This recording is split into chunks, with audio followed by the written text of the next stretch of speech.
Waziri, nataka kupatia heko kwa kuweza kuweka kidole hapo jana ili kuweza kuendelea na kazi yako ya waziri katika mambo ya ardhi. Waziri, kama unavyojua Kilifi County ambapo mimi ni senator wa hilo eneo, ni eneo la pwani na linajulikana sana kwa maskwota katika Kenya mzima. Nafikiria hakuna county ambayo iko na maskwota wengi zaidi ya Kilifi County. Ni hususan nikizingatia kwamba tunaweza kulinganishana hivi sasa, kumekuwa na wingi wa watu ambao wanataka kujenga majumba, watu ambao wamekuja kuweka rasilimali zao na kuweza kuangalia vile wanaweza kujiendeleza kimaisha na biashara. Hiyo imekuwa jambo zuri, lakini tukiangalia zaidi tunaona ya kwamba kumekuwa na hali ngumu ya maskwota. Maskwota wanaendelea kugandamizwa, wanawekwa katika maeneo ya kando ambao sio maeneo yao wanaoishi. Wamekuwa wakiishi huko mara nyingi, na sio Kilifi.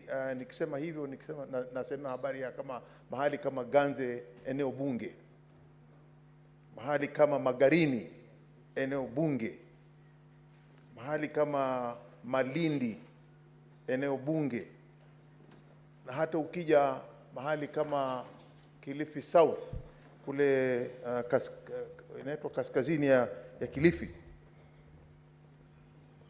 ni kwamba kusini ya Kilifi, yani Kilifi South, ni kwamba kumekuwa na mwamko mwingi mkubwa sana.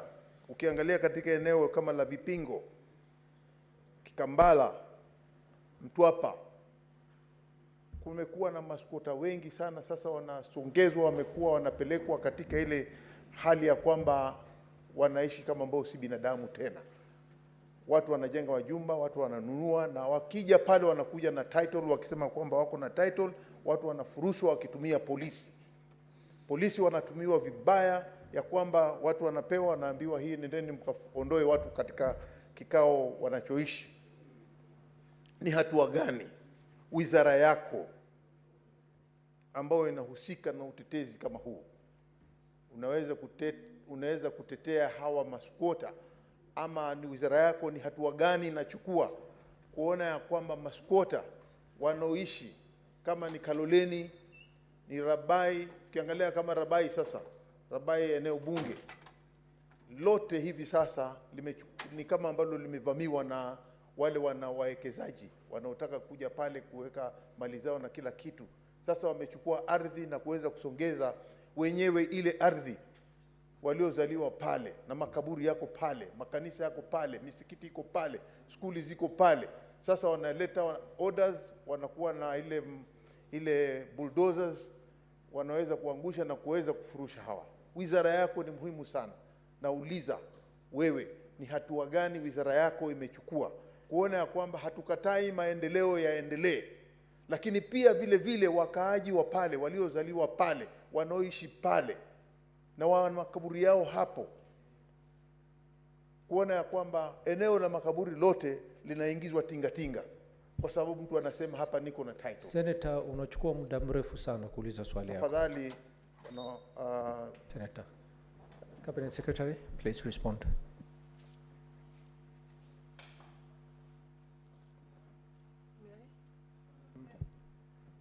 Senator Umgeni, you have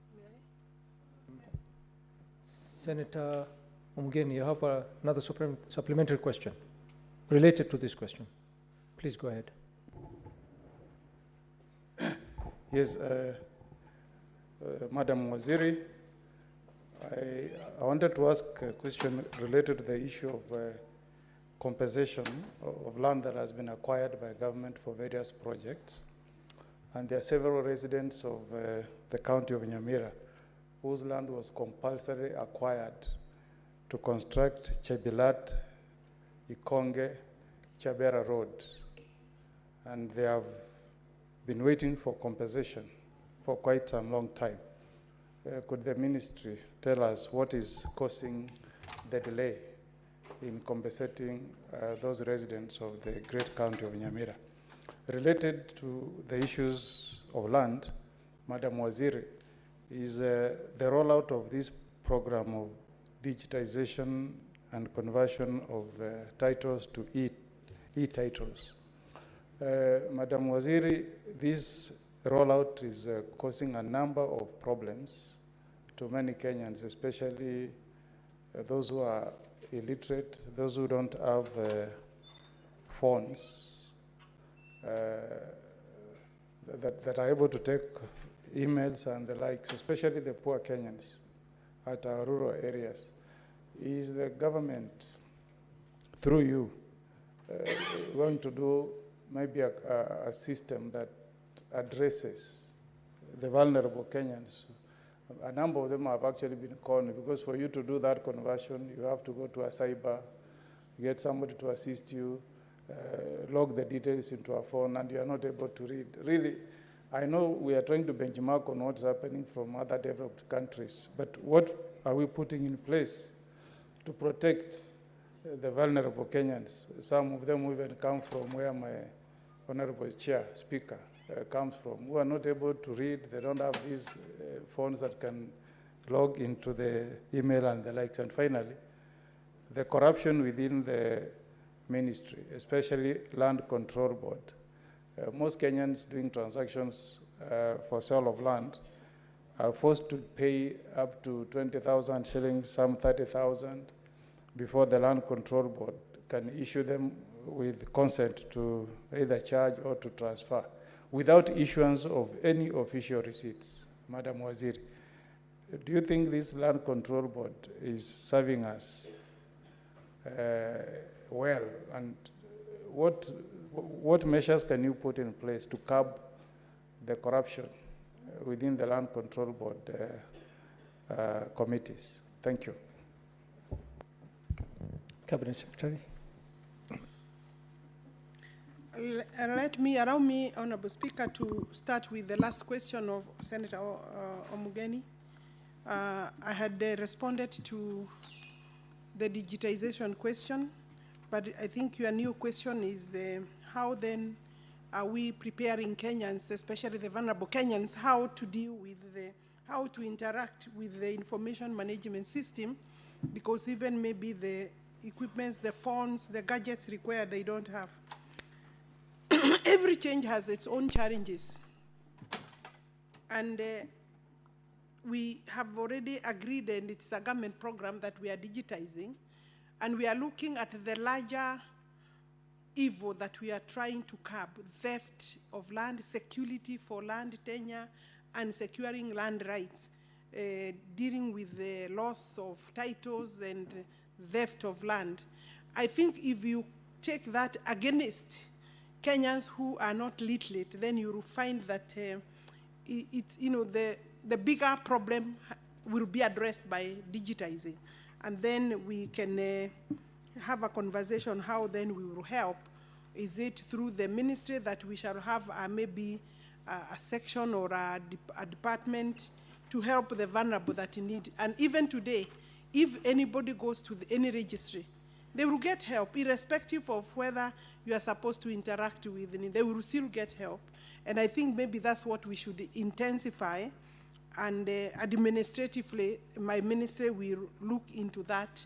And you have raised an important issue. It is important because the reason we are digitizing is to make easy access, to enable easy access and effective access to land, land records.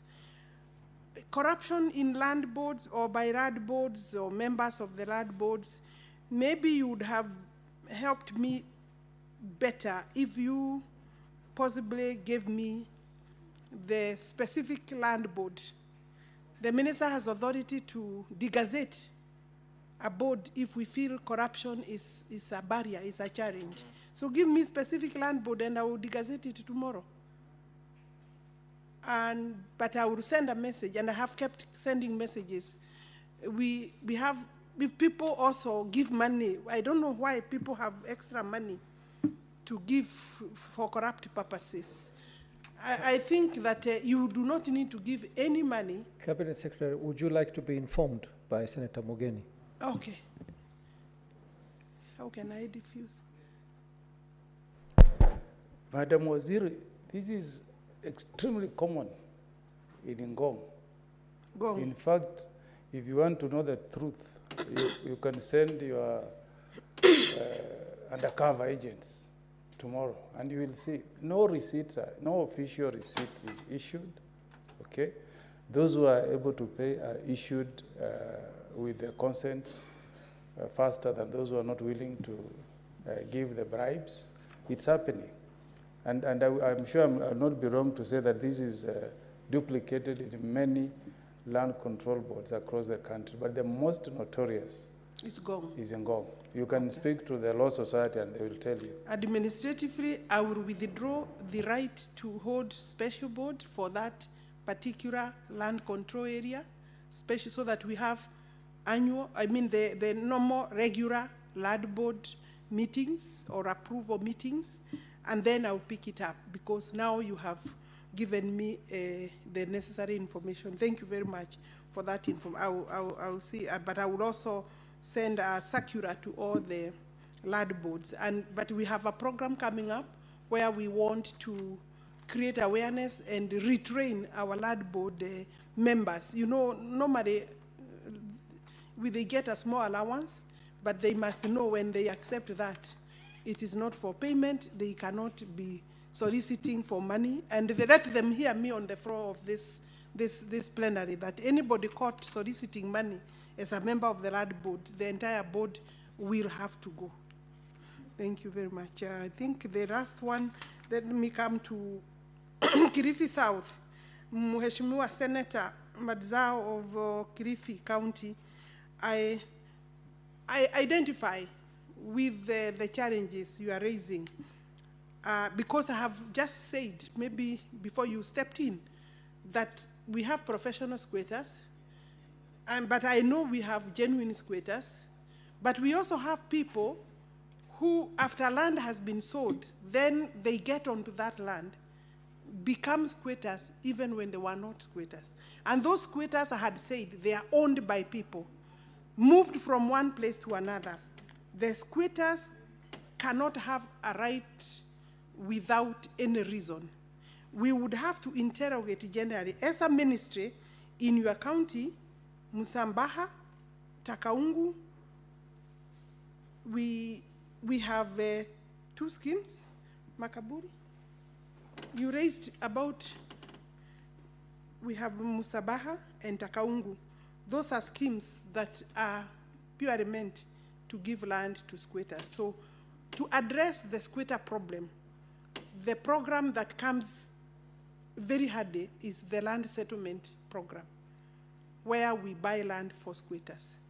That program requires funding as well. So I think if you ask me as a ministry, what are you doing, is that whenever we have money, we buy land, but we also need to be specific and strict about squatter problem in the entire coast region.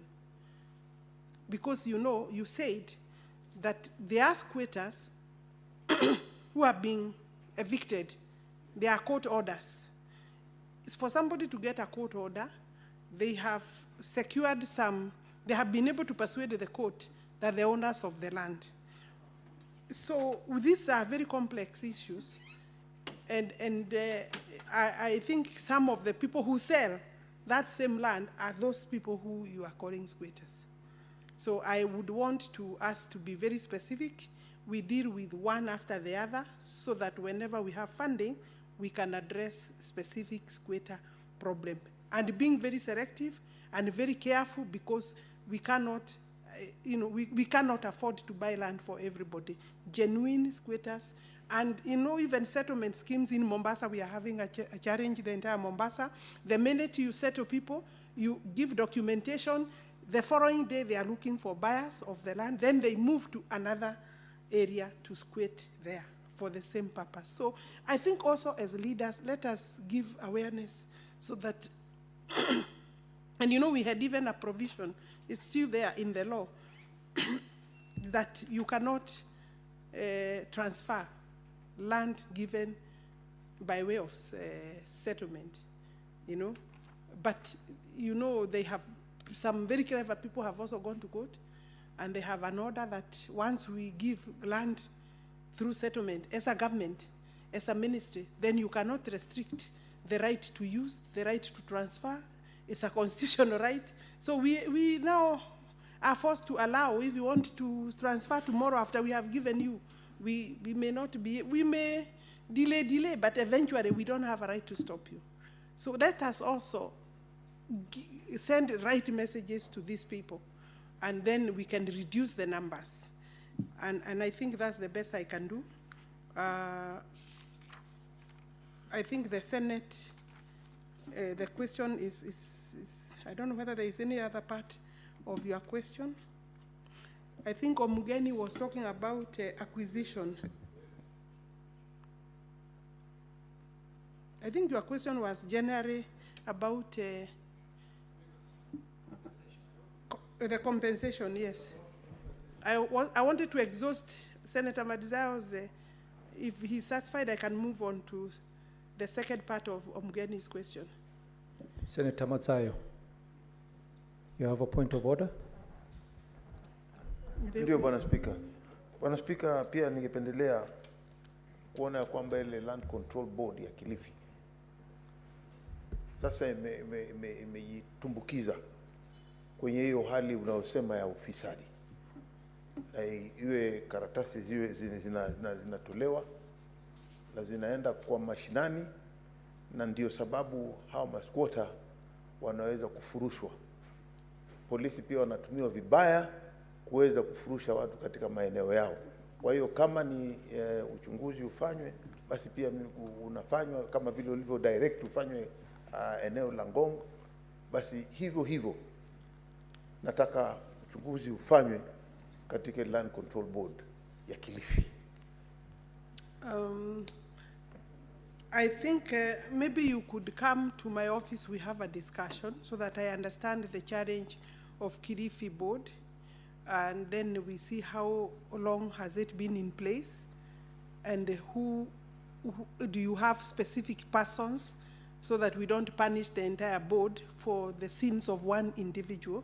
So I think that we can have a discussion one-on-one in my office next week. You can, my number is basically public, but also my office will be able to give you. Senator Matsayo, we have to proceed to the next question. Yes. We've spent too much time on this, so please, I'm saying I'm available for his many yes, questions. accept the invitation Kindly. by the minister to discuss the issues in Kilifi, so that you can allow the House to proceed to the next question. Yeah, because some Thank of them you. are Thank Honorable you. Senators, will proceed to the next On question. acquisition, I had already, I think we had exhausted, and this floor, the speaker gave us a ruling regarding compulsory acquisition, because I had already said earlier, I don't want to open the issue, but I had already said it's a mandate of an NLC, but the speaker made a ruling that we need some particular information. So I will be responding to the Senate on this in detail with the necessary information. Thank you, CS. Then there was the compensation is the one I said. It's a question that we had exhausted. I think Cabinet Secretary I move to the next question. will take the next question Yes. from Senator. Thank you. Question number 82 by Senator Morfire. Thank you, Honorable Speaker. Honorable Speaker, I would want to know from the Cabinet Secretary, there are quite a number of issues that are affecting Tharaka Nithi County along the boundary between Tharaka and Meru County, Honorable Speaker. And this is why, Honorable Speaker, I want to know from the Cabinet Secretary, whether she can provide a status update on the adjudication of the areas along the border of Tharaka, Nithi, and Meru counties, particularly Toroni, Viti, Nkondi, Tulema locations in Tharaka Nithi County, which have been subject of long-standing land ownership tussles. B, Honorable Speaker, when will the ministry issue titles to landowners in these regions, Honorable Speaker? C, Honorable Speaker, the minister should also give us the steps the government is taking to demarcate the boundary between the two counties, and which is likely to quell the tensions between communities on either side. Thank you, Honorable Speaker. Cabinet Secretary.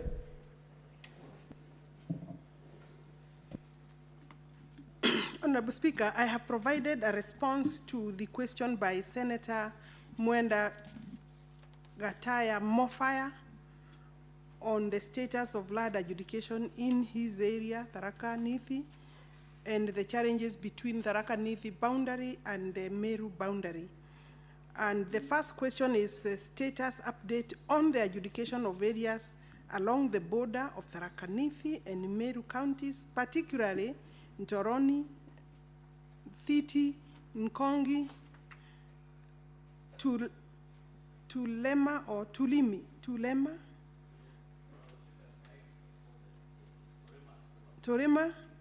I think the E is not there. You know, some of my staff may not have grammatical meaning for some of these words. Locations in Tharaka Nithi, which have been subject of long-standing land ownership dispute. I have a response there. The stalemate on land adjudication along Meru and Tharaka County boundary has not been unlocked yet, as there has been no consensus between the disputing communities.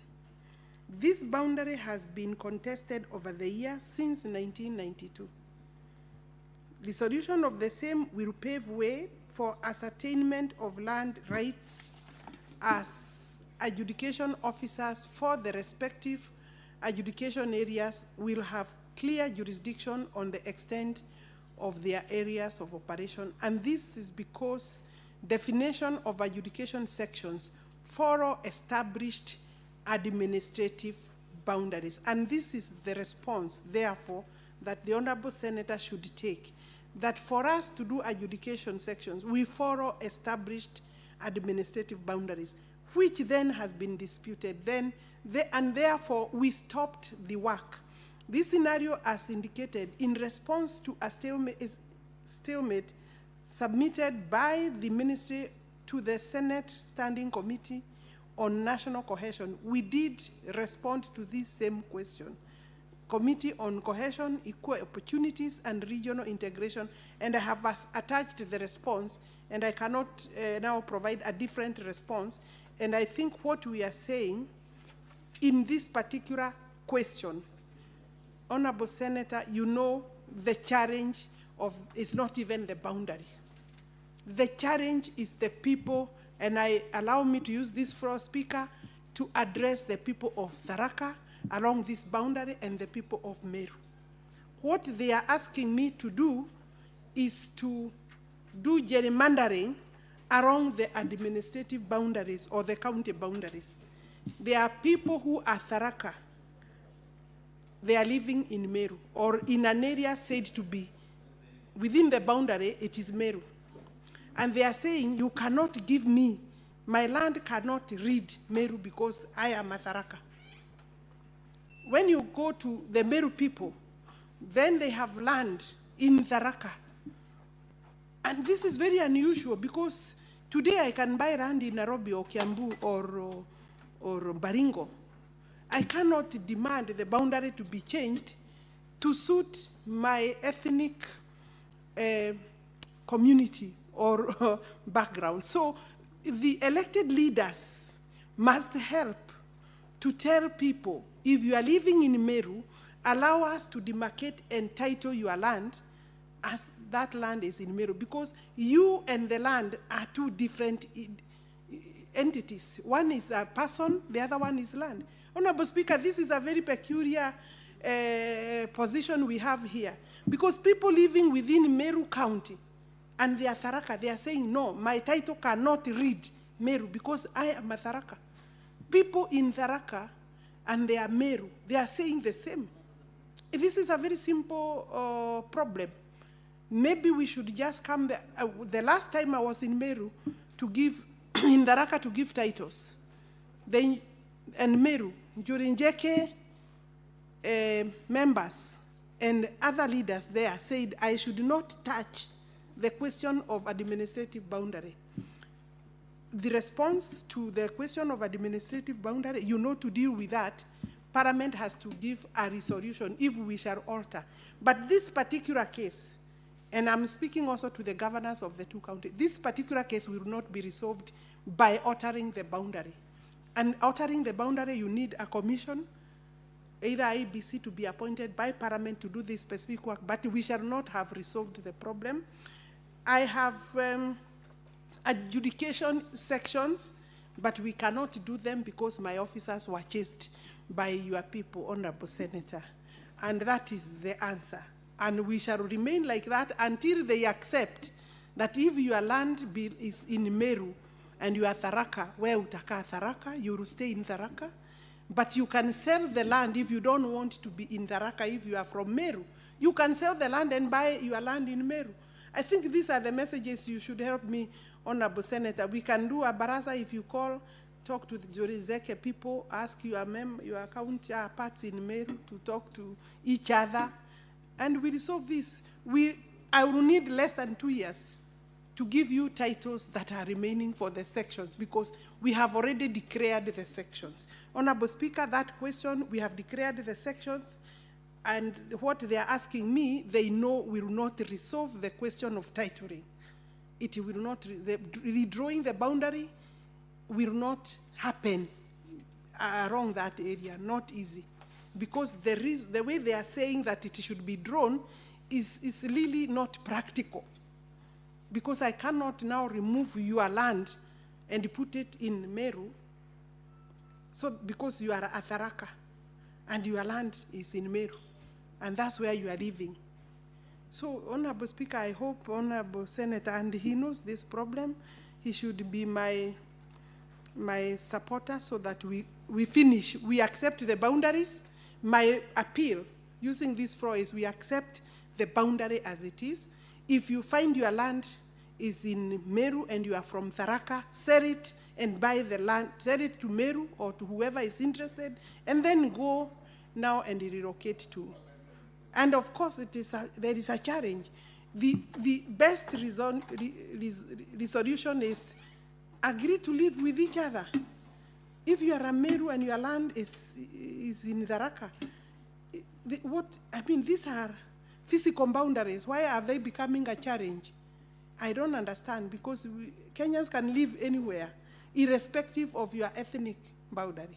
This is not a problem that can be resolved by redrawing that boundary, because there will be other people inside, very inside, away from the boundary. There will be a Tharaka person living within Meru. Will I go for him by changing the boundary? I think these are things that are painful for us. We have already declared the adjudication sections, and we are ready to finish once this. And this problem is more political than legal.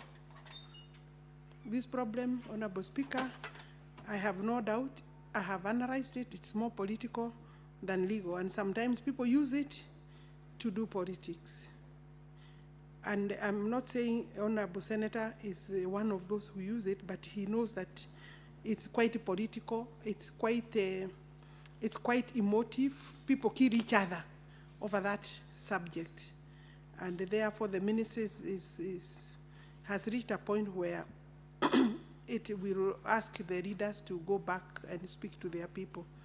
The second question is titling. Adjudication sections take approximately 2 years. I think you wanted to know how long. 2 years to complete when all other factors are favorable. The ministry will hasten the process of adjudication in the stated areas as soon as the boundary issue is settled.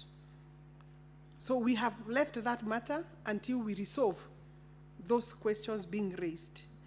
Despite the challenges over the county boundary, the ministry has previously completed adjudication of various sections as indicated in Table A.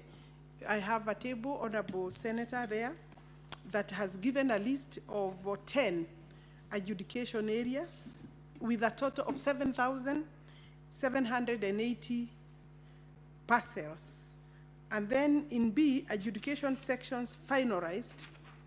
These are the Table A is registered adjudication sections, and then Table B, sections finalized under the National Titling Program, where we don't charge.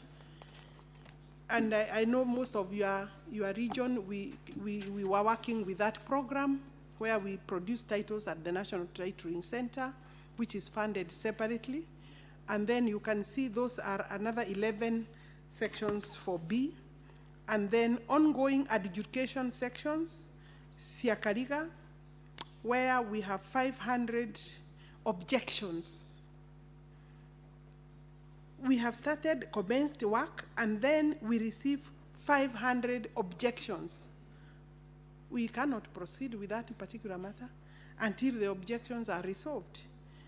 Then there is also a case petition, number 5. Talk with these people, they remove the case from court. Honorable Senator, call me. We can talk with them together, with you. Okay, so that is the Siakariga problem. And then stored adjudication sections due to boundary dispute are 3. All the others are going on, but if you look at D, Table D, Turima, Karocho, Mukodhima, there you can't step in there. Your people chased my officers, and they were told to leave. So we need to have a very serious, open, candid discussion on how to deal with the dispute so that we can complete the 7,942 parcels for those 3 adjudication sections along the disputed boundary. And then in response to 3, Roman 3, I wish to respond to the Honorable Senator as follows. The boundaries of Kenya's counties were established by the 2010 Constitution of Kenya. The 2010 Constitution, which replaced the previous provincial system. The boundary between Meru and Tharaka Nithi is described in the District and Provisions Act of 1992. However, this boundary is contested. The Constitution in Article 188(1), Honorable Speaker, provides the following in relation to variation of county boundaries. Although I have said I would not recommend going for variation or change of the boundary, because that will not resolve the dispute, the process of how you alter boundaries is provided for in Article 188, where Parliament is mandated by way of a resolution from Parliament, National Assembly, to form a commission to carry out that exercise. And obviously, because we have an IBC, although now not fully constituted, because this would require the full commission to work, then they would be able to request, instead of getting another commission, request the services of IBC.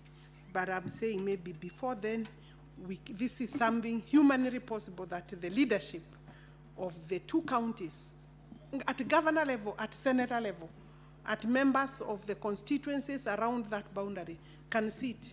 But do I say, I don't think there is any discussion going on between the 2 governors, for example. When you step there, you are told, don't touch. And a minister is told, no, Dio Maneno, we have not finished with this boundary issue and we don't want titling to go on. That is their position. You have more fire.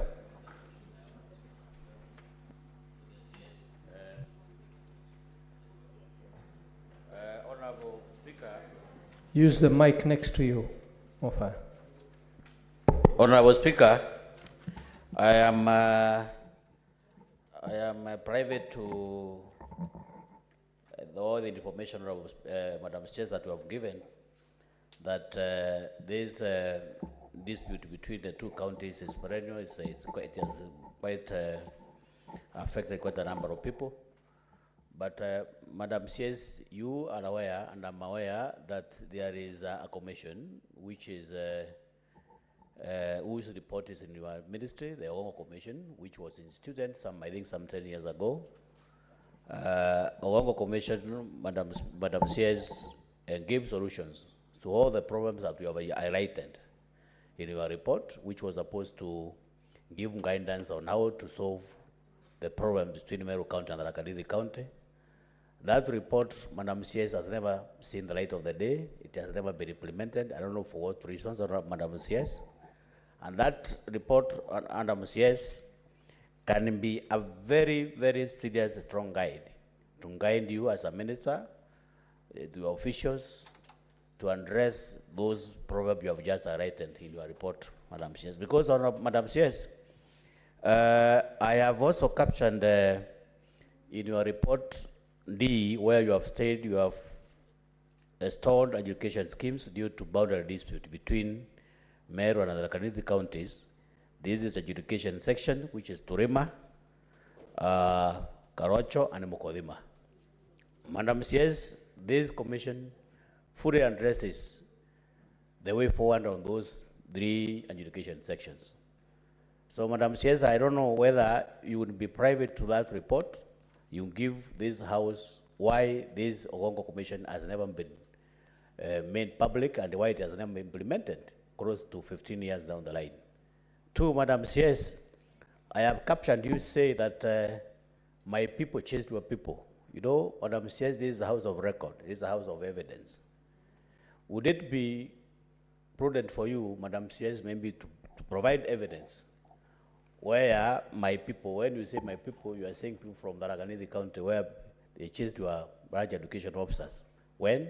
Did they make any report to any police? Do you have any report to that effect? Do you have any OB number? Because, you know, Honorable Speaker, when you say my people chase your people, that borders on criminality. So do you have any report that can be tabled before this House that people from Tharaka Nithi and Tharaka in particular chased land education officers from your ministry? So, Honorable Speaker, I think I would want to know, to their own commission, when will it be made public, because it can give solution to all these problems that Madam Chair are just highlighting this before this House too. Very well, Senator Mofao, the question has been heard. Senator Cherargei, you have a supplementary question?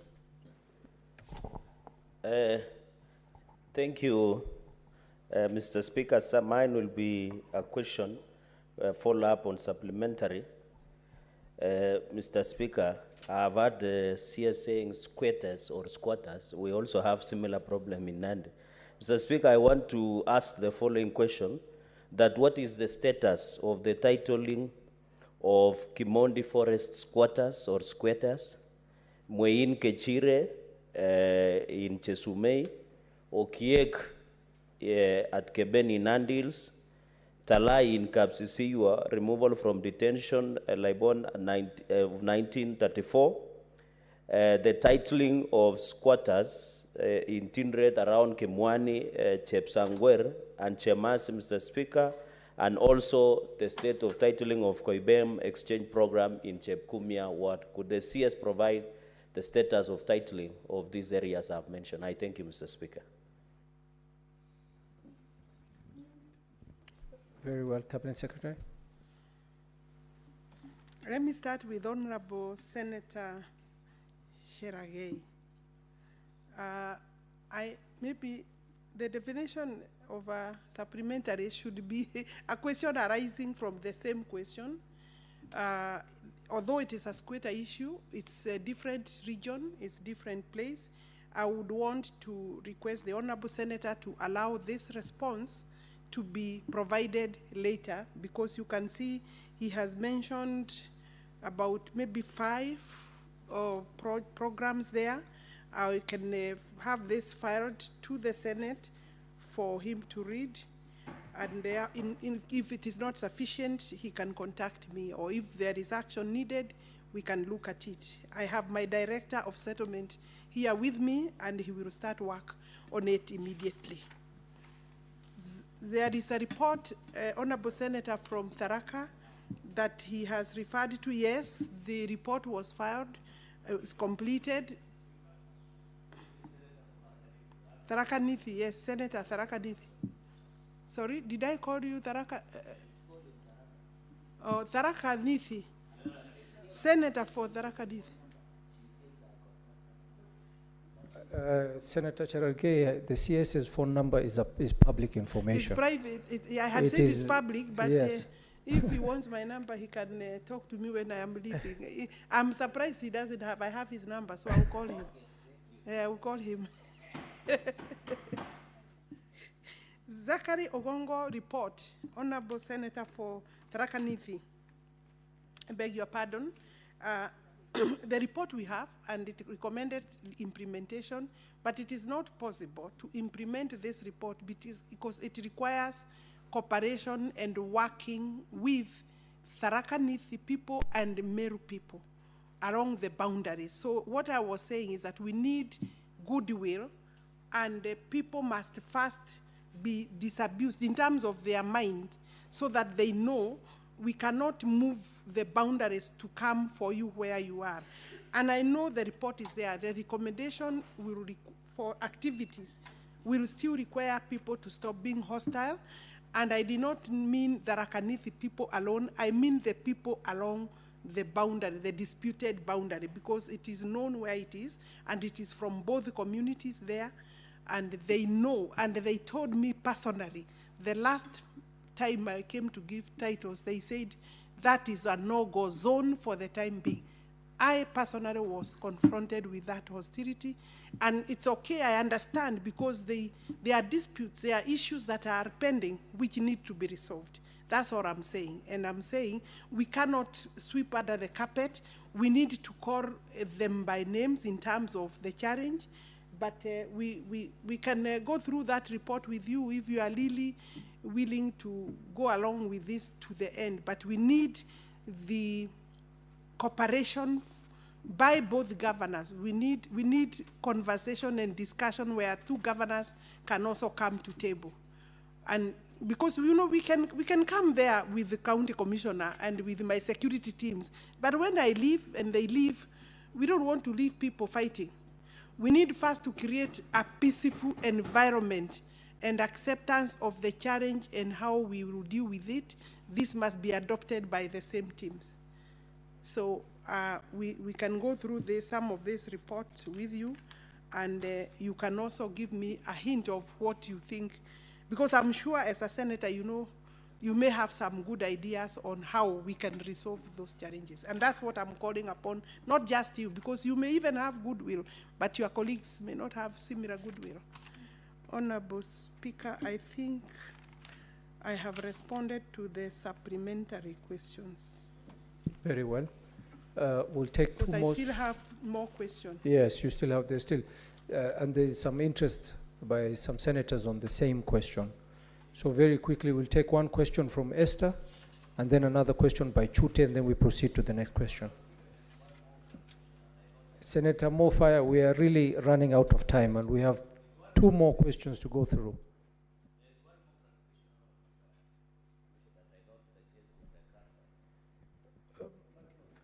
Why don't you make an appointment to see No, the CS has really exhausted on your question and explained. So,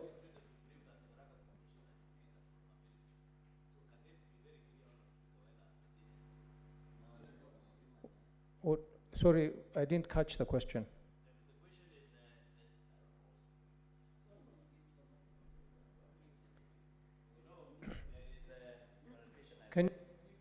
Can you give him the mic?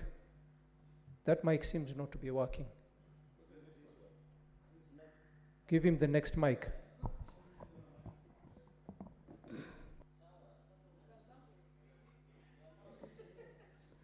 It's working. Can you hear me now, Speaker?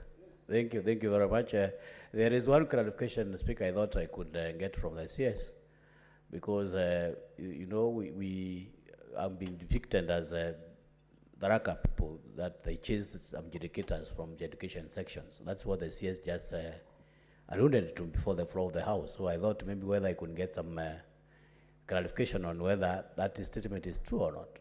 Because I am not aware of any officer who was chased away, or maybe on those adjudication zones, by people from my constituency and from my county for that matter.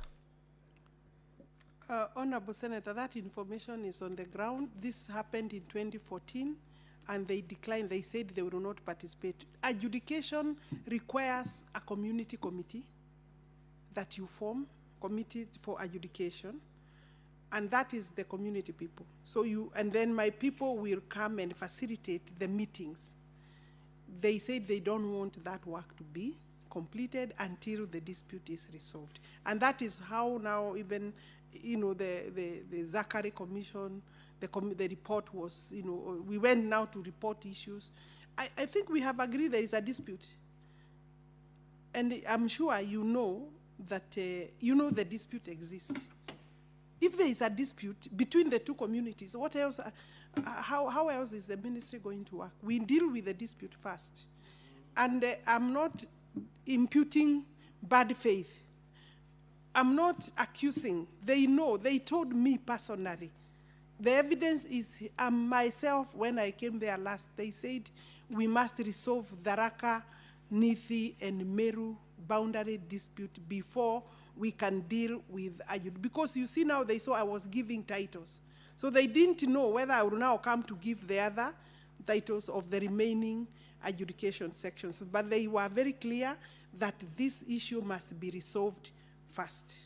So if you ask for an OB, I think it's like we are now doing a case here. I thought I am responding and giving you the facts from my record. And I think my ministry can, if they are beaten, chasing is by, you are just told, no, stop the work. It's not something you can force. There has to be dialogue and acceptance. Yeah, thank you, Cabinet Secretary. Senator Esther, and please ask the question very quickly.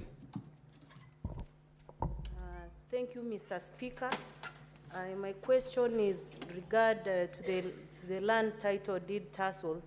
In the larger Gusii region, Cabinet Secretary, we've been, most families have been in the corridors of justice as a result of succession issues regarding, at times, rogue ministry officials who are forging some of these documents.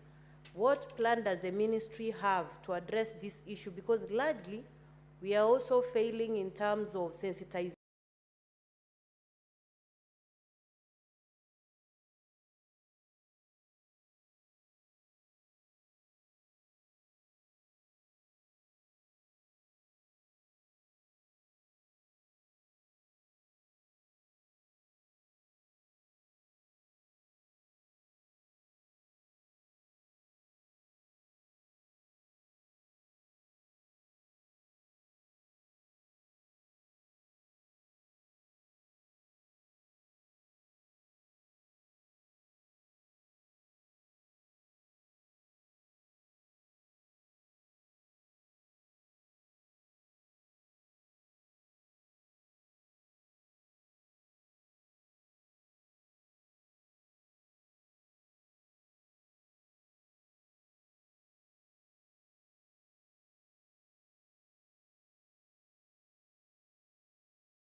Chute and Senator Esther Okinyuru, both your questions are not touching on the question that we are handling right now. So I think I will have to go straight to the next question, because the supplementary questions are supposed to be related to the question raised by More Fire. And to me, we are just wasting time. I will allow the CS to answer, after she has taken the next question. But it is not related to the supplementary. You know the rules of the House very well. So, honorable senators, we will proceed to the next question by Senator Lomenen. Senator Lomenen, ask your question. Thank you, Mr. Speaker. Senator Cherargei, what is your question clarification? And you know we are tight on time. We have another CS to appear. Okay, thank you, Mr. Speaker. Mine is just to request you, because the House is always alive to many matters. Why don't you use power of your standing order number 1? Maybe if the CS is not with answers, she can provide next time, or rely us with your office for the convenience of national public interest. I thank you, Speaker, for that indulgence. Very well, Senator Cherargei. It's a good suggestion. I will ask the CS when we are concluding with her questioning, she can make remarks related to that, Madam CS. Senator Lomonen, go ahead. Mr. Speaker, in relation to question number 094, because of time, I want to inform that on Wednesday last week, we met with the President, His Excellency, the President of the Republic of Kenya, with the leadership or elected leaders from Turkana County. And we discussed in length this issue of housing. Because we were contented and we were all... Senator Lomonen, I don't want to interrupt you. Yes. But you know the rules of the House. Yes. Are you withdrawing the question, or are you asking the question?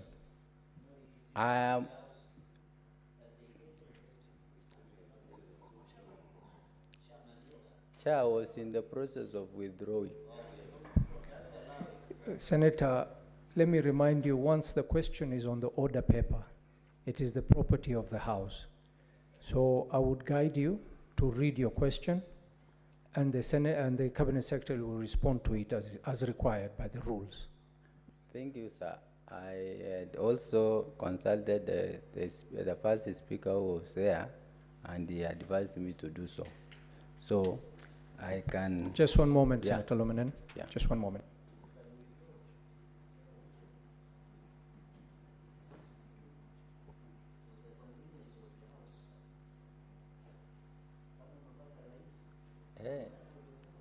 Chair Cabinet, Chairman ya Cabinet.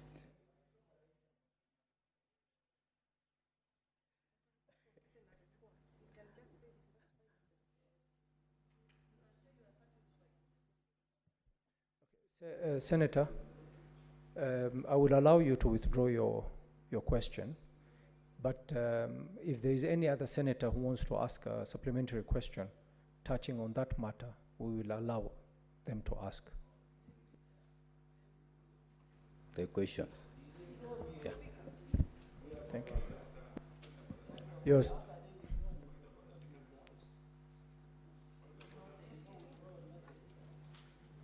Senator Lomonen, please proceed. Chair, I have withdrawn the question. Thank you very much. Yeah, it's going in record. Any other senator who has a supplementary question touching on that? Senator Chute. Honorable Speaker, you remember I asked a question based on the issue of housing, and that is what Senator Lomonen also was asking. With your indulgence, please let me request the CS to answer that question. It is because the question is touching on national interest issues and public interest. So please kindly allow her to answer that question, please. Very well, Senator Chute. So your question was on Buxton housing project. Cabinet Secretary. Honorable Speaker, there are two questions. One from Senator Esther Okenyuri, where she's asking to know, I think basically is a concern regarding cases of succession being mishandled, and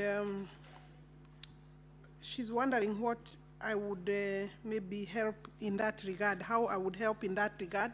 But I think as a senator and as leadership,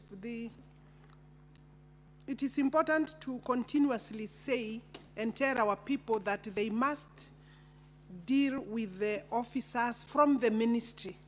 And every registry has a registrar. And where the problems arise is sometimes they deal with people outside or within hangars, people who are brokers on the outside, and they think they are land officers. So I want to say that the Kenyan people must start working with government officers directly, so that if you have a complaint, if your money is lost, if you have been conned, you are able to say it is officer so and so. And this is the message I would like as the cabinet secretary, because this is a common feature in terms of people being conned by people hanging around. If you come to Athi House, we have eliminated people who used to make people suffer around Athi House corridors and outside. You'd come and deal directly with officers at the counters. We finish with you, you go. So, Honorable Senator, let our people in Kisii take up succession cases as soon as people pass away. The family level must first agree at that level before they can take their dispute to the public. And they must try to do ADR among themselves.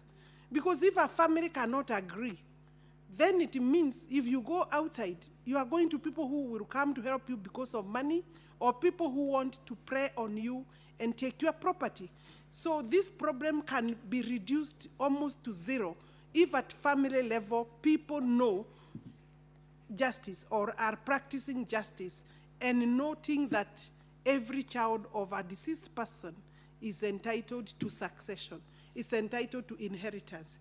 And you see in Kisii, that community, like many communities in Kenya, they don't believe women are entitled to ownership of land, especially when it is a married woman. While the law of succession, Cap 160, is very clear that inheritance of property of a deceased person, whether a mother or a father, is by a degree of consanguinity.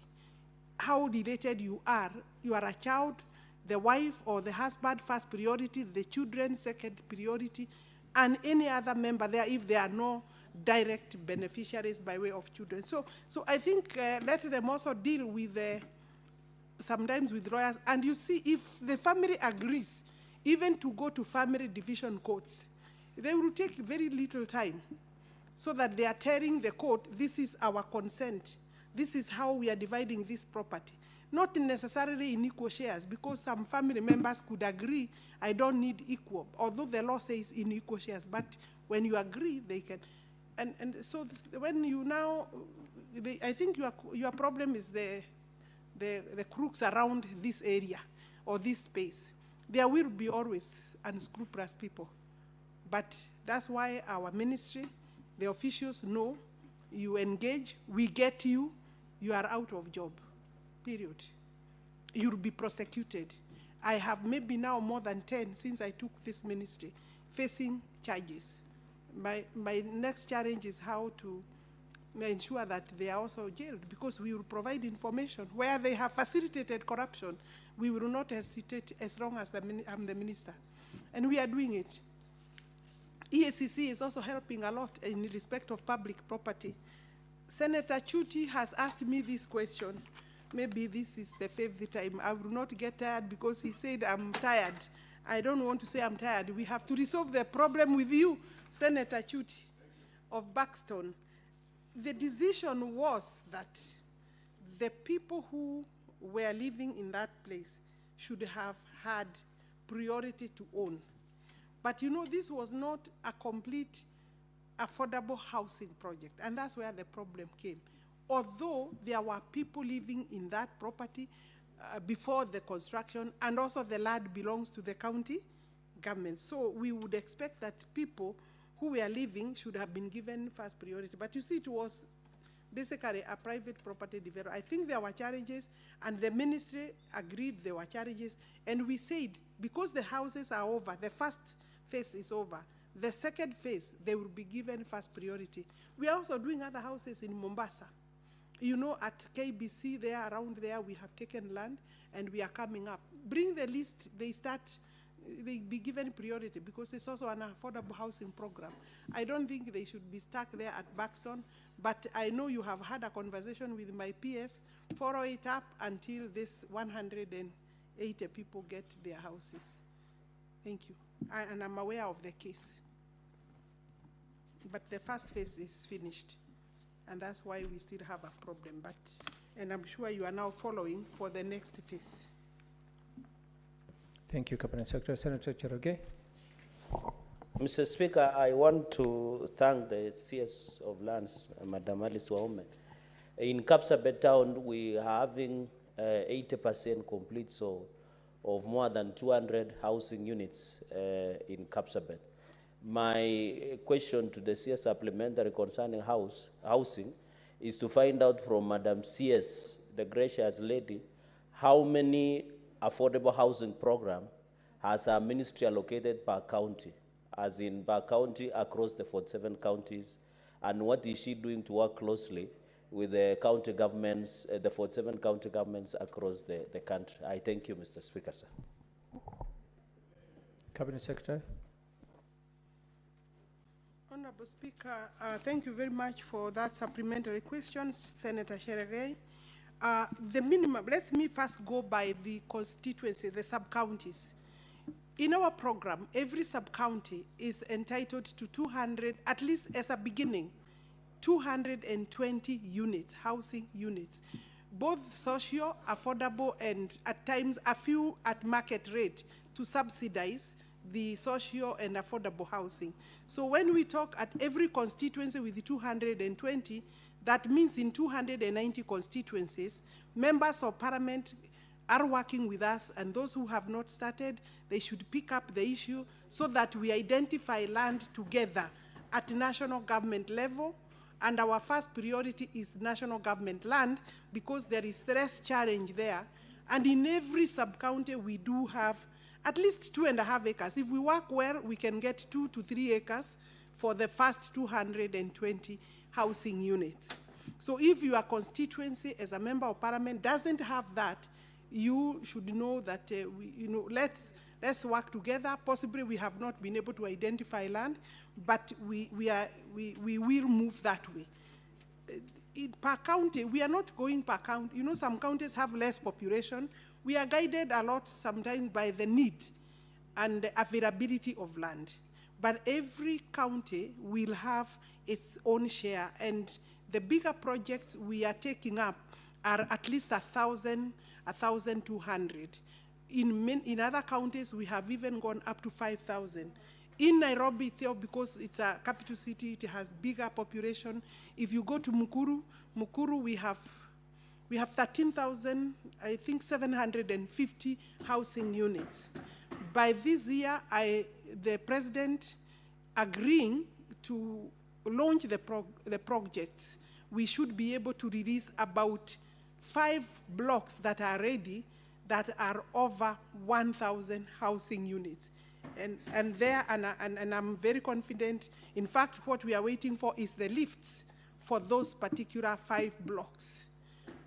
The total that we plan to do per year is 200,000 units. That is our plan.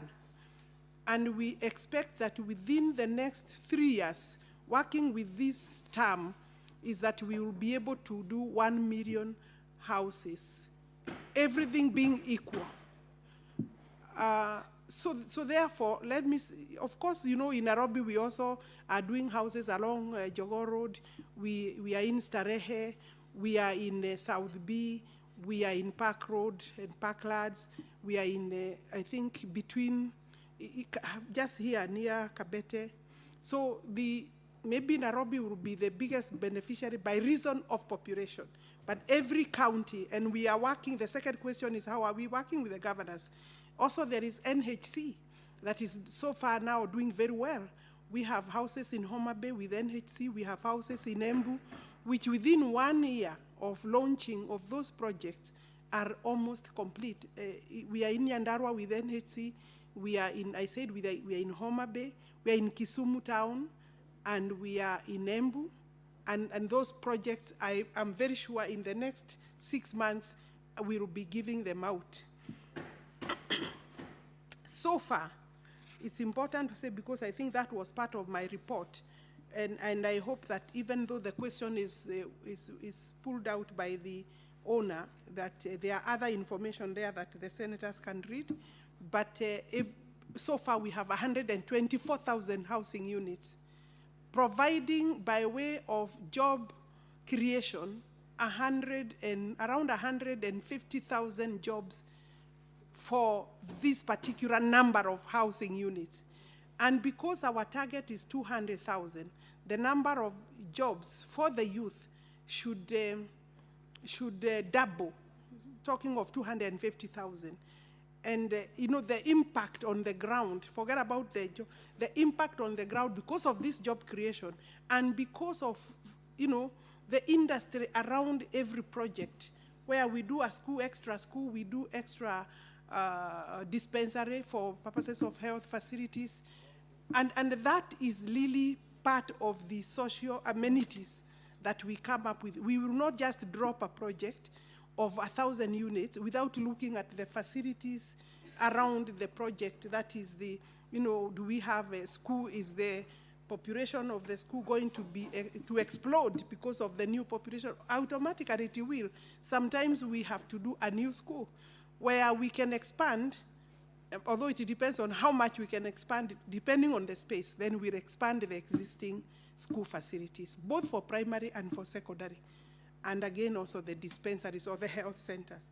So maybe I have said enough of that, and I want to appeal to Kenyans. Allow me, Honorable Speaker, to appeal to Kenyans to support this program. One of the best programs for the national government or for Kenyans is this one. The impact will be felt heavily. Within the next 1 year, the impact of this program will be felt. Thank you. Cabinet Secretary, there seems to be a lot of interest on this housing issue. I will take 2 questions only from, and then we conclude and move on to the next question. I'll take 1 question from Senator Olekina and another question from Crystal Asige. And those will be the last supplementary questions. Thank you, Mr. Speaker. Mr. Speaker, I'm not a pessimist. I like to be a realist. And I've listened to the good Cabinet Secretary stating that for Narok County, we'll have 1,320 houses. We have 6 sub-counties, and she has indicated that there are 220 units in every sub-county. Now, my question to you, Madam CS, and I strongly believe that you mean well. Can you tell this House where you have identified the land for the 220 houses in Narok East constituency, 220 houses for Narok North constituency, 220 houses for Emurwedikir constituency, Kilgoris constituency, and Narok South constituency? While at it, Madam CS, I'd like just you one to question, appraise Senator Olekina. the same question. The same One question. We're only taking 1 question from you. All right. Thank you. Senator Crystal Asige. Thank you very much, Honorable Speaker, for this opportunity. To the Honorable CS, I'm sure she is aware that persons with disabilities make up around 8 million people, which is about 15 to 16% of our population. And on top of that, if you add the elderly, which is approximated to around 2 million, that makes about 10 million people, give or take, Mr. Speaker, that are in a vulnerable group category. My question to the Honorable CS is, how are you incorporating these approximate 10 million people in the housing projects that you're speaking of in terms of ensuring, or can you confirm to the House that all of the units that you speak of will have universal design principles incorporated into them so that whomever gets one of these units, for example, no matter their ability or disability, is able to be accommodated properly and as per the law in terms of reasonable access to the person who's going to own and live in such units, as well as, Mr. Speaker, the social amenities that she has also spoken of around these housing units, the schools, the hospitals, the supermarkets. Are they also going to incorporate universal design principles in them so that we are not complaining in years to come that this building or that housing unit or that supermarket or that school was built in recent time but still did not consider persons with disabilities or those with reduced mobility and different types of accommodative needs that they require. Mr. Speaker, she's also, I'm sure, aware that there is law that says, for example, that if a building is a multi-story building more than 3 or 4 stories high, it has to have, according to the law, a lift that is usable and that is working in proper condition. Otherwise, there is punitive action against that said building and its management. So I would like her to confirm to the House that these universal design principles are being taken into account from conception stage, which is right now. I thank you. Thank you, Senator. Cabinet Secretary. Let me start with the question of the Senator for Narok. Senator, maybe you didn't hear me well. What I said is that every sub-county, every constituency will be entitled to, at a beginning, number of 220 units, and you repeated that. So therefore, it's my duty as the Cabinet Secretary to work with the leadership, to work with the people of Narok, to identify land. We are in the process, and that is the basic minimum. At county level, because they also come and, because we are working with them because, you know, also housing is a mandate also of the county governments. Where we have the county level, the division headquarters, we prefer to do at least 1,000 minimum because of the number, the population number. So, do I have any going on? Work in progress, we are identifying, and I believe that in the next, the information I have is that by January we'll be procuring some housing programs for Narok. And we are working with your governor, and maybe the members of parliament are also on board. Then the next question was the question by Senator Asigi.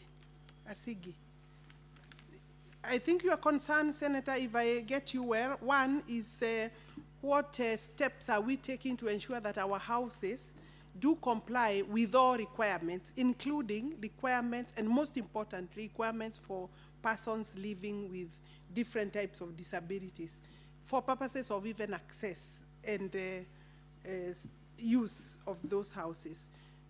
The first plan for our houses, initial plan was G+4, which is allowed without a lift. That is maximum 5 floors, G+4.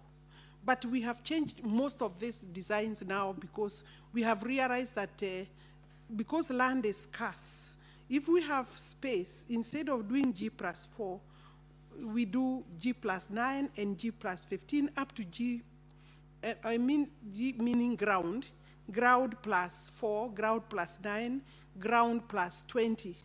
There are places where we have gone up to 21 floors. Those will have lifts. I've just mentioned, like Mukuru, of course, it is G+, I think 20 or 22 floors. They're high blocks. So those we are installing lifts. And therefore, issues of then on that, we ensure that the ground around, the social amenities, the shared common areas are also accessible, including lamps into the houses. And obviously, when people are also applying, and I think the other question is on allocation, how will we ensure that persons with disability will not just see a program come and they don't get. Of course, they are applicants like everybody else, but we need to treat them with the sensitivities allowed within the law and therefore they will be allocated following those regulations and the law as it is. And I believe that there is no discrimination that will happen because somebody has, it depends on where you want to stay also. So I want to assure you that in terms of quotas, we also want to see that the women also are encouraged to apply. In terms of the youth, in fact, we are very happy to encourage the youth, especially the ones who are building these houses, because they can afford through the work, the money they are getting every year. And you see, the question is coming often that how can we expect Mama Bonga or Boda Boda person or Mama Kiosk to afford a house which is 800,000. The beginning of the pricing is 800,000. The very small ones are 740,000. But this is money you pay within 20, 25, up to 30 years. And what the market people who are criticizing our program are not saying is that without a title, without a job, without security, you won't get access to property in the market for Mama Mboga because you must borrow either from a commercial bank. Here, we are saying even the deposit, pay as we build. By the time the project is 1 year or 2 years, you have given us some money there, and in fact, nobody will be refused a house because they have not paid the deposit. Once you qualify, we will see what you have paid by the time we come to completion.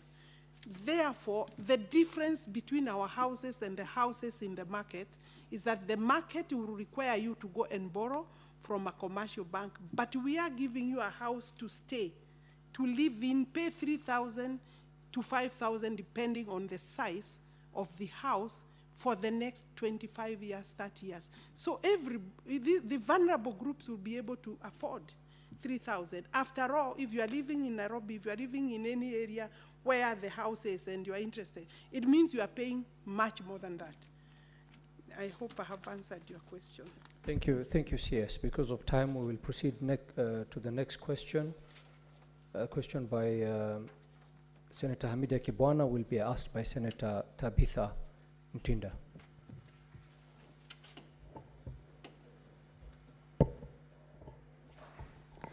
Thank you, Mr. Speaker, and on behalf of my colleague, Senator Hamida, who's away on official trips, I'll proceed to ask the questions and also take this opportunity on her behalf and myself to always congratulate you for the great job that you were doing. Narrowing it to the question, 3 questions, Madam CS. What circumstances led to the publishing of the Gazette Notice 12436 by the government printer, informing the public of the loss of 367 title deeds? And could you also explain the subsequent release of a contradictory statement by the ministry indicating that security papers and no title deeds had been lost? Second, could you also explain the measures the government has put in place to ensure that the lost land documents are not illegitimately used, and provide details on the assistance or compensation the government will provide to individuals who fall victim to such use? Lastly, what actions has the government taken against individuals who are responsible for any identified lapses that resulted in the loss of the land documents? And could the Cabinet Secretary outline the measures she has put in place to strengthen its document security protocols to ensure that similar losses are not witnessed again in future in this country? Thank you, Mr. Speaker. Cabinet Secretary. Thank you. Thank you, Speaker. Honorable Speaker, thank you very much, Senator, for this particular question on behalf of Senator Hamida Kibwana. The response is on page 11, where I'm saying the Ministry of Lands get supplies. I'm starting now with the Roman 1. The response to Roman 1, 6 Roman 1, that our supplies, material supplies for purposes of titles, papers or documents, including serialized title deed security papers, come from government press, or commonly known as government printer. Whereas the government press referred to the lost documents as title deeds. That's how they described them. Because when you read the paper, it reads title deed. In Gazette Notice number 12436, the ministry then in its press statement clarified that it was not contradictory. Let me first say, we were not contradicting the press. We received a lot of inquiries after the first Gazette Notice by the government press. And therefore, there was need to clarify to the public what is it that has happened. And therefore, because we are the owners of the material when we received them, we felt it was necessary, and that's why we are saying what got lost is security papers, commonly known as title deed, but it is not a title deed. The security papers can only become title deeds after they are handed over to the ministry, and then filled with the spatial and non-spatial attributes or information, signed by the registrar and sealed with the respective registry seals after all the processes have been followed. Then that is what you call a title deed. So the press Gazette Notice, in a way, they described them as title deeds. And for us to go back now to the press, as the owners of the material, as the custodians of title deeds, what was necessary so that people can understand there is no title that is lost. But of course, there was an intention of the people who took these papers or were looking for these papers. And therefore, maybe that will be then answered in question 262. I wish to respond to that question as follows: that the ministry has enhanced its mechanism for fighting RAD fraud and working closely with security and investigative agencies to defeat the roots or the mechanisms that cartels and corrupt officials have traditionally used to commit RAD fraud. Those anti-corruption efforts will be applied to ensure that none of the documents that have been reported as stolen become a threat to land ownership. And every ministry, every state department actually is required to provide, working with ESCC to provide their strategies to the government of what you are doing to curb, to reduce corruption. So there are strategies including, ensuring that only people who need service come to your office, come to the ministry, ensuring that your materials are serialized. For us, therefore, for title deeds, they are serialized. And because this problem has been there before, so we are saying that the land registrar, by dint of Section 79 of the Land Act, may rectify, assuming any of those documents land somewhere and they have become like a title, we can direct rectification of the register and documents where the document in question has been obtained by fraud. Gazette Notice number 12436 contained serial numbers. The first now noticed by the press, by government press, they contained serial numbers of lost security documents, notifying and warning the public, which is important, of the documents in question. Our registrars are also on the lookout for this, and any registrar, they know, any registrar who would then issue a title, because the serial numbers are known, are already public, and they are with our officers.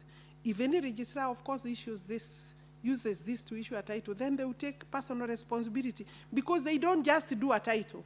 Every registrar receives titles by record, by numbers, by serial numbers.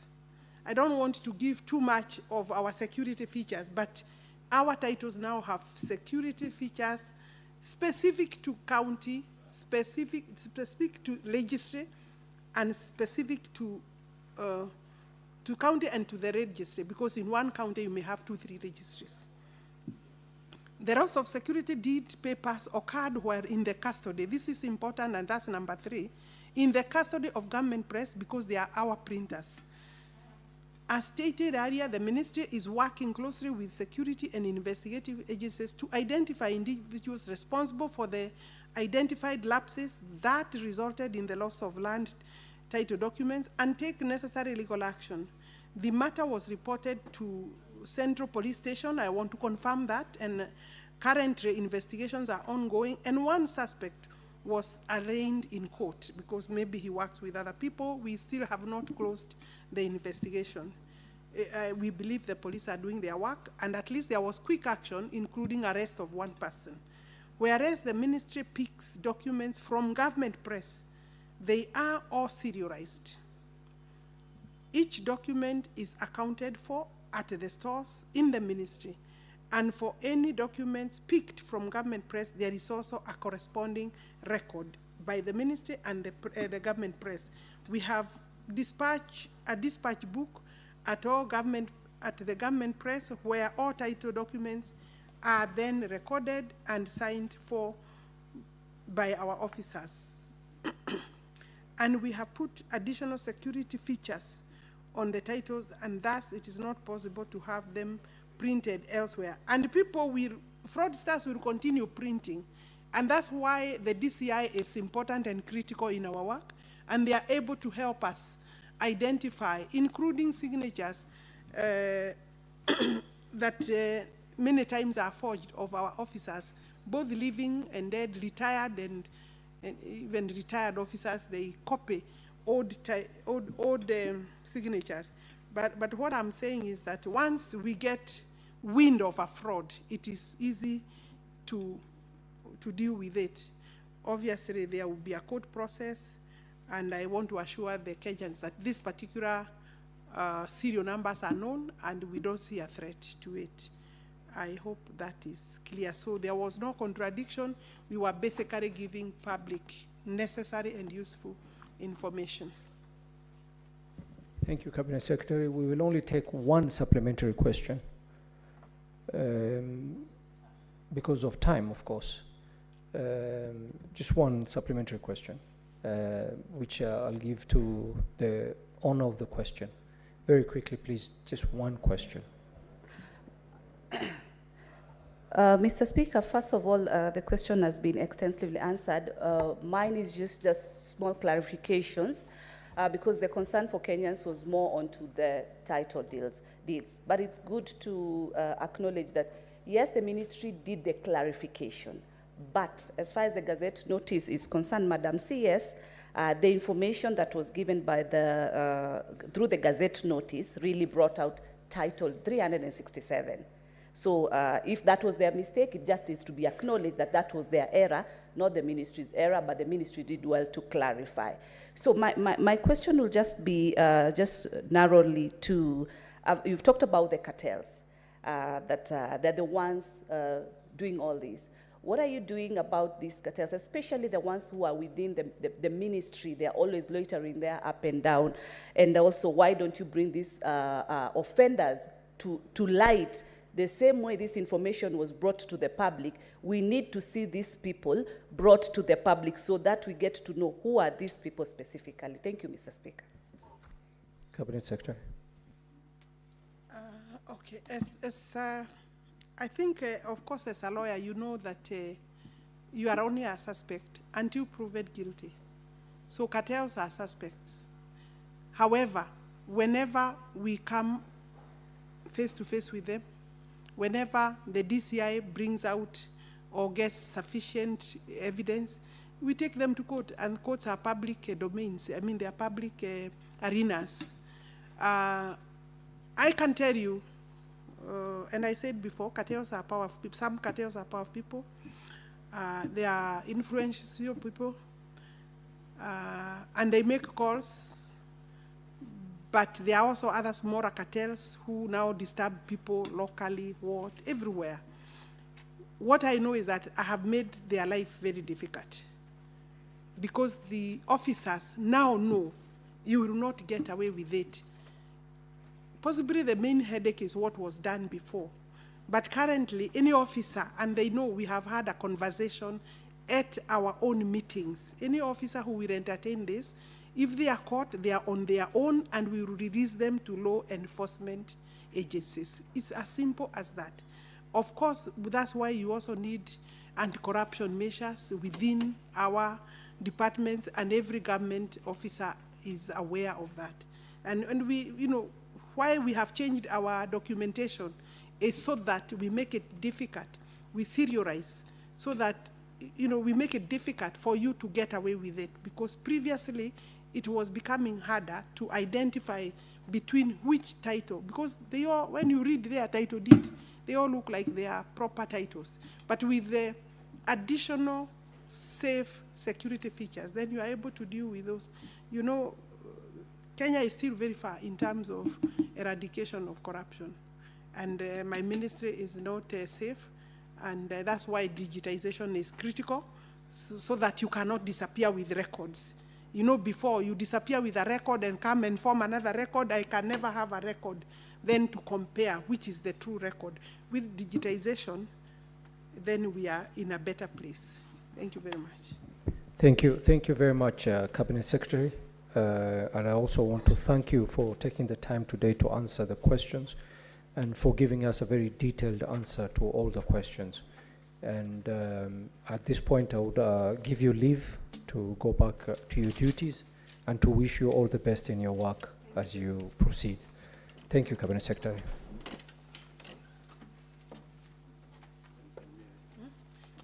Thank you, Honorable Speaker, Honorable Senators. Asante sana.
Honorable Senators, let me take this opportunity to welcome the Cabinet Secretary and to thank him for his patience. We had a very long session with the previous Cabinet Secretary. Let us go straight to the next question. Question which was to be asked by Senator Onyonka will be asked by Senator Olekina Ledama on his behalf. Thank you, Mr. Speaker. On behalf of the distinguished senator from Kisii, I rise to ask question number 125, which is in about 4 parts or 3 parts. And the questions reads as follows. Could the Cabinet Secretary indicate the respective state of operations of all sports stadia in Kenya and provide details of the budgetary allocations and utilization for their development from the year 2020-2021 financial year to date, as well as timeline for their completion? But B says, what specific funds have been allocated and disbursed towards the refurbishment and maintenance of existing sports stadia to ensure they meet international standards in light of Kenyans' bid to co-host the African Cup of Nations AFCO tournament in 2027? And could the Cabinet Secretary outline measures put in place to ensure long-term sustainability and proper management of these facilities? But C of the question says, could the Cabinet Secretary state the scope and cost associated with consultancy services for stadia development, including their design, feasibility study, and project management, and also provide information on whether these services have been subjected to competitive procurement processes? And finally, the distinguished senator would like to know What measures has the ministry put in place to encourage public participation, private partnership, PPPs, in development of this stadia to reduce the financial burden on government, particularly in preparation for hosting the AFCON? Thank you, Mr. Speaker.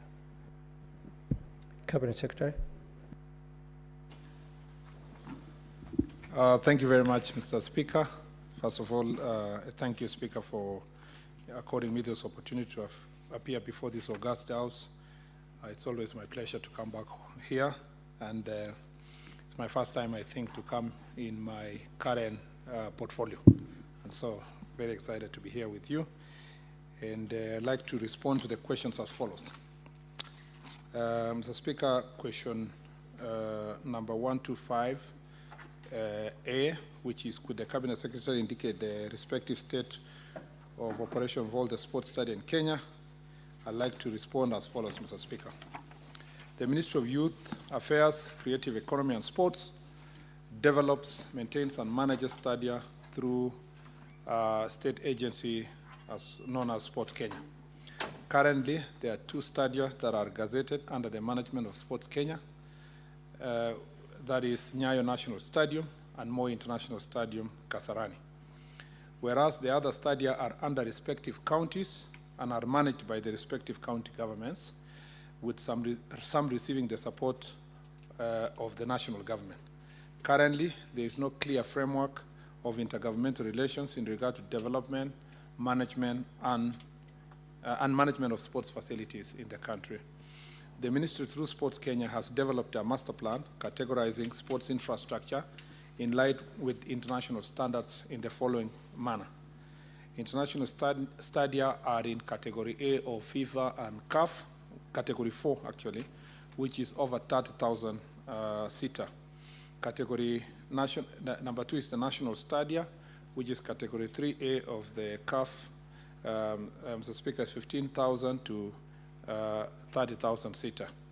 And then regional, or what we now call county stadia, will be Category 3B, which is between 10,000 and 15,000 seater.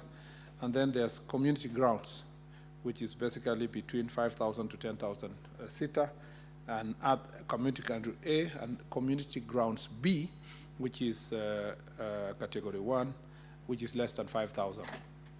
To standardize the development of sports stadia, the ministry sought the services of Kenya School of Technical and Vocational Training to develop the standard prototypes for various categories of stadia as indicated above.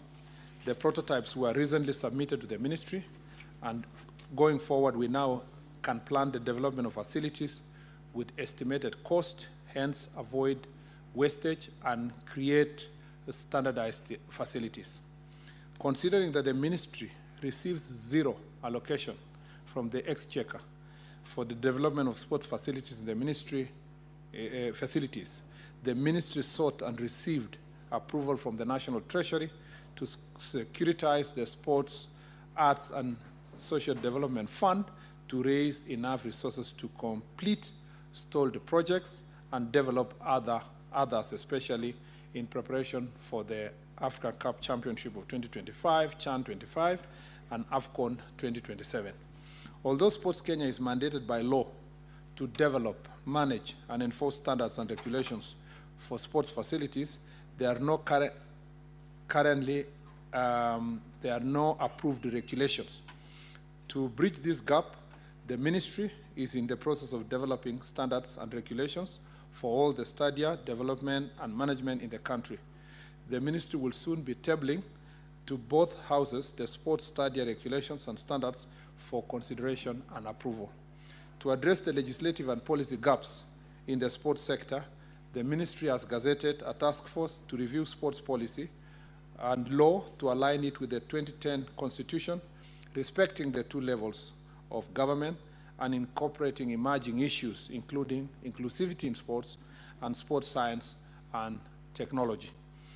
Nyayo National Stadium and Moi International Stadium Center Kasarani are currently undergoing refurbishment in preparation for the CHAN 25 and AFCON 2027. Mr. Speaker, it should be noted by this House that the ministry does not receive budgetary allocation from the National Treasury. The resources because there was a question about specific budget allocation. Mr. Speaker, the resources are sourced from the Sports, Arts, and Social Development Fund, with an exception of very minimal support that we have received through the budget of 20 million shillings that has gone towards construction of Malinya community grounds in Ikolomani, Kakamega County. The status of the resources allocated from the fund for the development of sports facilities across the country during this period under consideration is as follows. And I have provided a table of the resources to the Speaker. As I said, Malinya community grounds has consumed 20,000 shillings, 20 million shillings, sorry, and the work was done. That was allocated through, that's the only money allocated through the budget for development of our facilities in the period under consideration. Wahome Makweni Stadium, Mr. Speaker, you can see there was a allocation in the same period of 185 million, 439,722. Already paid 72 million shillings, and there's a difference of 113 million that is pending. In this particular project of Wahome, the project is has experienced certain challenges. The original site was changed, occasioning delays in the commencement of works.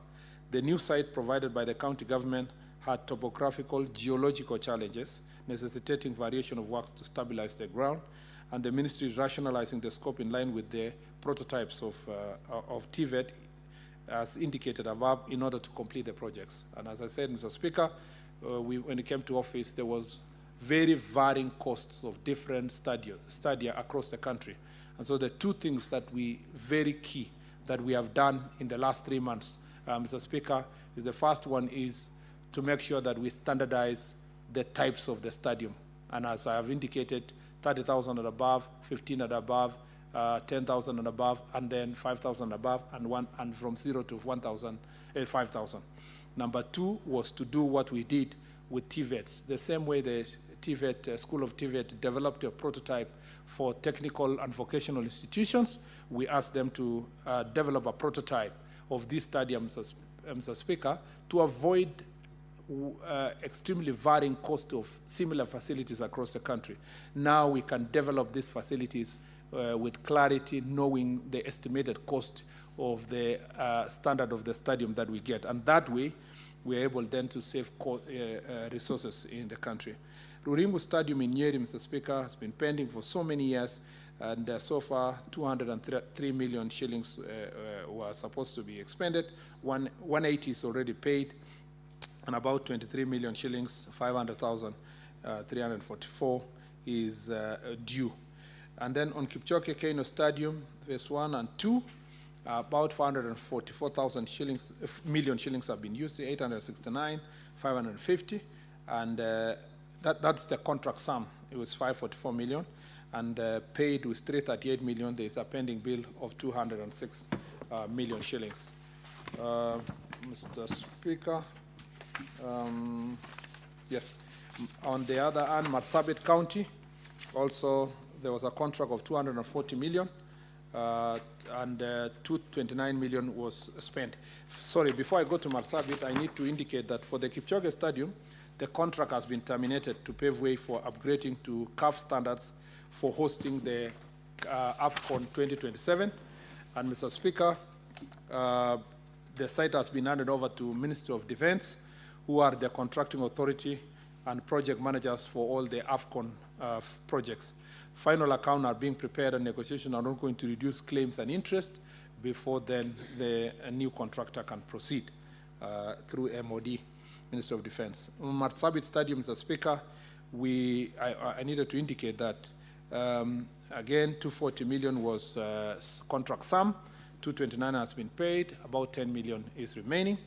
The Sports Kenya scope was completed on 30th May 2022, save for the pitch, which is to be varied from natural grass to synthetic turf because of the challenges of water in that region.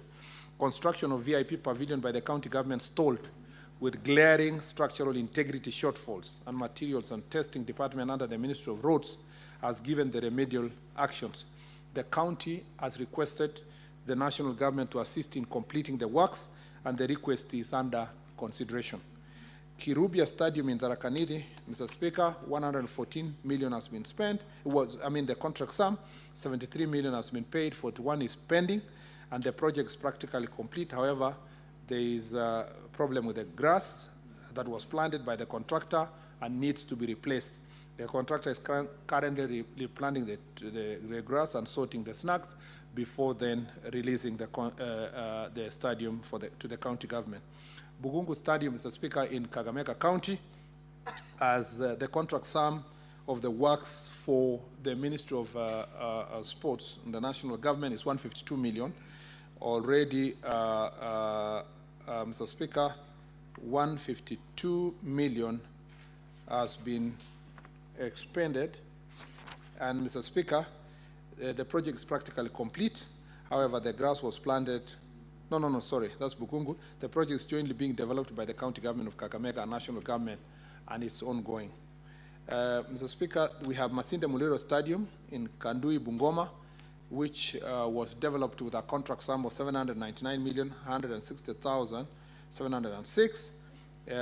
The project is in the final stage of roofing, and it is due for completion the end of this year. Mr. Speaker, on the part of Kinoru Stadium, Meru, the contract sum was 238,758,410. 214 million has already been paid. There is a pending bill of 23 million shillings. The project was completed in 2022, and it is complete.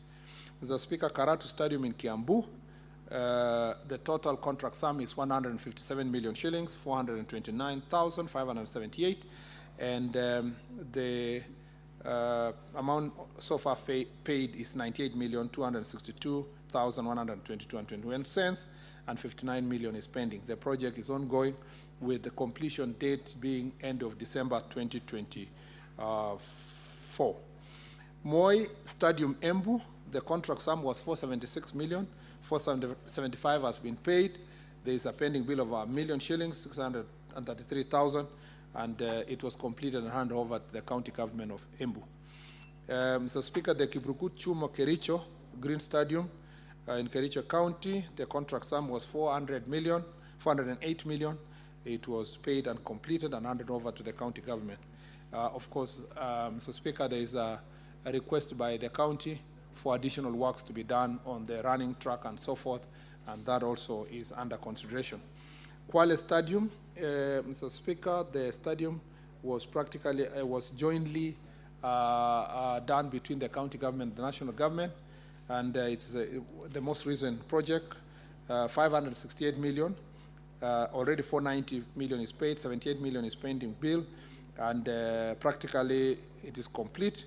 The contractor is working on the final touches before then eventually handing over. Mr. Speaker, on the question 125B, the ministry is co-hosting, which is actually about allocation of resources for refurbishment of facilities for AFCON, for CHAN and AFCON. Mr. Speaker, the ministry is co-hosting AFCON with Tanzania and Uganda after successful bidding. The Ministry of Youth Affairs, Creative Economy and Sport is refurbishing the following existing stadia in preparation to host AFCON 2027, which is Moi International Sports Center Kasarani, Nyayo National Stadium, Kipchoge Keino Stadium, Ulinzi Training Grounds, and Police Sacco Training Grounds. The Ministry of Youth Affairs, Creative Economy and Sports transferred the responsibility of procurement and project management of AFCON infrastructure to the Ministry of Defense to undertake the procurement of contractors and manage the development of these facilities. Therefore, Ministry of Defense is the competent ministry to respond to the procurement processes and the cost of the projects. Mr. Speaker, on the question of long-term sustainability, Mr. Speaker, the stadia being refurbished are being customized for multi-use, hence incorporation of skyboxes, Hazla bazaars, conference rooms, to enable the ministry to generate revenue. Further, the ministry will engage corporate stakeholders for branding and naming rights for all our major sporting facilities. Mr. Speaker, on question 125C, which is could the cost associated with consultant services within the facilities, these facilities in the ministry. Mr. Speaker, on provisions of consultant services for architectural, design, engineering services, and project supervision, Sports Kenya entered into consultancy agreement for design and project management with the following consortiums, Mr. Speaker, through a public procurement competitive process. The regional consultants were procured competitively through a tender process in financial year 2016 and 2017. The budget for the period in question was 267,112,973, out of which Kenya shillings 154,054,993.99 has been paid, leaving for a balance of 103,934,884 shillings and 15 cents. Mr. Speaker, on the matter of University of Nairobi Enterprise Services Limited, Kenya submitted her bid to host the AFCON Games on 2025, and assessment of the sports facilities by the African Football Governing Body, CAF, gave a status report with action areas of refurbishment for the facilities to be compliant. It is noted that the return of Kenya to participation in international football competition requires that both the national team and representing clubs to have compliant domestic venues for home matches. The absence of compliant domestic venues would mean that the championship matches be played on foreign soil. Kenya is on CAF FIFA sanctions for non-compliant facilities. For the only international facilities are available, that is Moi International Sports Center and Nyayo. This calls for immediate and urgent attention to refurbishing the stadia. Sports Kenya signed a framework agreement with the University of Nairobi Enterprise Limited for provision of consultancy services for architectural design, engineering, and project supervision on 18th of May 2023, pursuant to the Public Procurement and Asset Disposal Act 2015, Section 42C, for 3 years. Sport Kenya has tasked UNES Limited to come up with the architectural design, engineering, specification, and builds of quantities for the CAF and AFCON requirements. The scope was Moi International Sports Center, Kasarani, training fields in Kasarani, Annex, and Kenya Academy of Sports, Police Sacco and Ulinzi Stadia, Kipchoge Keino Stadium, 64 Stadium, Eldoret Polytechnic, and University of Eldoret. Installation of tartan tracks. The execution of the consultancy shall be in accordance with the Ministry of Public Works conditions of engagement and scale of fees for professional services for building works, 1987 edition and subsequent revisions. So far, UNES has been paid 15 million shillings, 502.83,590 for a reconnaissance survey and benchmarking exercise. Payment is according to scale of fees of public works. Finally, Mr. Speaker, question number 125D is what measures has the ministry put in place to encourage public-private partnership in development of the study to reduce financial burden on government, particularly in preparation of hosting AFCON? Mr. Speaker, I wish Senator Nyonga was here himself. I found this very interesting, considering his public pronouncements on PPPs, and I pleasantly received this very important question from him. And Mr. Speaker, currently there are no expression of interest from private sector to develop sports study in the country. However, ministry is engaging various partners to encourage PPPs in development and management of sports facilities. Perhaps, Mr. Speaker, our facilities have not reached a stage where they have a return financially for any private sector to want to invest so far. But hopefully in future, as we continue encouraging them, that they will be able to do so. Mr. Speaker, I thank you. Thank you very much, Cabinet Secretary. Senator Olekina, do you have a supplementary question? Thank you, Mr. Speaker. Mr. Speaker, the supplementary question is by the instruction by the distinguished senator who put the question. And I'll go specifically to the issue. The Cabinet Secretary, in his response, has alluded to a cancellation of one tender, which has already been partially paid.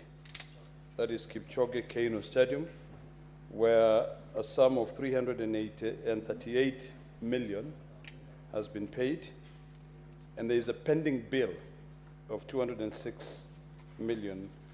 In his response, the Cabinet Secretary has indicated that the contract has been terminated to pave way for upgrading to meet the CAF standards for hosting AFCON. So the question here is this: will the public lose the 338 million, including the unpaid amount of 206, given that the contract has been terminated, according to the Cabinet Secretary, and I would assume it has been terminated by the ministry. So where does that put the issue of fiduciary responsibility and also prudent use of public resources, if that is the case? Finally, on the same issue, Mr. Speaker, if you allow me, there is an issue of a pending bill of 1 million shillings that has been pending for quite some time, and the project was completed, I think, in the year 2022 in one of the studies.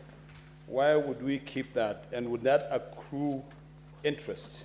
And this is for,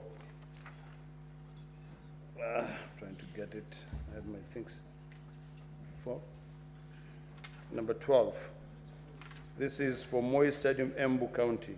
It was completed in 2023, but there's a pending bill of 1.6 million shillings that has not been paid from 2023. Thank you, Mr. Speaker. Thank you. Cabinet Secretary. Sorry, I didn't get the last one, sorry. Pending bill.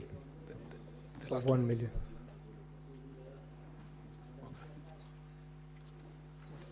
Go ahead, Cabinet Secretary. Go ahead. Proceed and answer.